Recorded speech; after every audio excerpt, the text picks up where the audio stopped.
Karnataka public ಸ್ಕೂಲ್ನಲ್ಲಿ ಶಾಲಾ ಪ್ರಾರಂಭೋತ್ಸವ ಹಾಗೂ ದಾಖಲಾತಿ ಆಂದೋಲನ. ಬಾಗಲಕೋಟೆ ಜಿಲ್ಲೆಯ ಹುನಗುಂದ ತಾಲೂಕಿನ ಧನ್ನೂರ ಗ್ರಾಮದ ಕರ್ನಾಟಕ ಪಬ್ಲಿಕ್ ಸ್ಕೂಲ್ನಲ್ಲಿ ಶಾಲಾ ಪ್ರಾರಂಭೋತ್ಸವ ಹಾಗೂ ದಾಖಲಾತಿ ಆಂದೋಲನ ಕಾರ್ಯಕ್ರಮವು ಸಂಭ್ರಮದಿಂದ ನಡೆಯಿತು.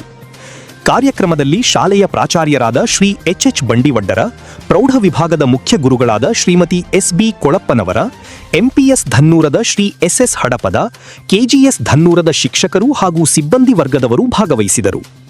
ಅದೇ ರೀತಿ ಎಸ್ಡಿಎಂಸಿ ಅಧ್ಯಕ್ಷರಾದ ವಿಶ್ವನಾಥ್ ಹಿರೇಮಠ, ಸದಸ್ಯರಾದ ಯಮನಪ್ಪ ಹಾದಿಕಾರ, ಅರವಿಂದಪ್ಪ ಕಟ್ಟಿಮನಿ, ಪ್ರಭುಗೌಂಡಿ ಸೇರಿದಂತೆ ಹಲವರು ಕಾರ್ಯಕ್ರಮದಲ್ಲಿ ಉಪಸ್ಥಿತರಿದ್ದರು. ಸಭೆಯಲ್ಲಿ ಜನಿವಾರ ಗುರುಗಳು ಎಲ್ಲರನ್ನೂ ಆತ್ಮೀಯವಾಗಿ ಸ್ವಾಗತಿಸಿದರು. ಮಂಜುಶ್ರೀ ಮನೆ ಗುರುಮಾತೆಯವರು ಕಾರ್ಯಕ್ರಮದ ನಿರೂಪಣೆ ನಡೆಸಿದರು. ಕೊನೆಯಲ್ಲಿ ದಾದ್ಮಿ ದೈಹಿಕ ಶಿಕ್ಷಕರು ವಂದನಾರ್ಪಣೆ ಸಲ್ಲಿಸಿದರು. ಹೊಸ ಶೈಕ್ಷಣಿಕ ವರ್ಷದ ಆರಂಭದ ಅಂಗವಾಗಿ ವಿದ್ಯಾರ್ಥಿಗಳಿಗೆ ಗುಣಮಟ್ಟದ ಶಿಕ್ಷಣ ನೀಡುವ ಸಂಕಲ್ಪದೊಂದಿಗೆ ದಾಖಲಾತಿ ಆಂದೋಲನಕ್ಕೂ ಚಾಲನೆ ನೀಡಲಾಯಿತು.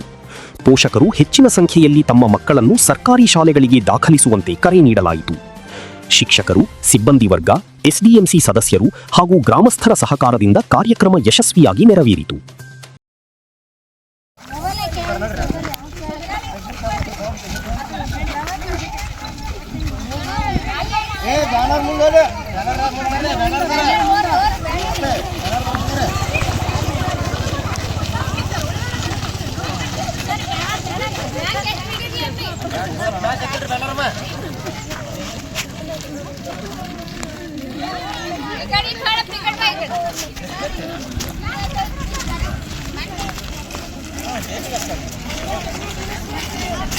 ಶಿಕ್ಷಣ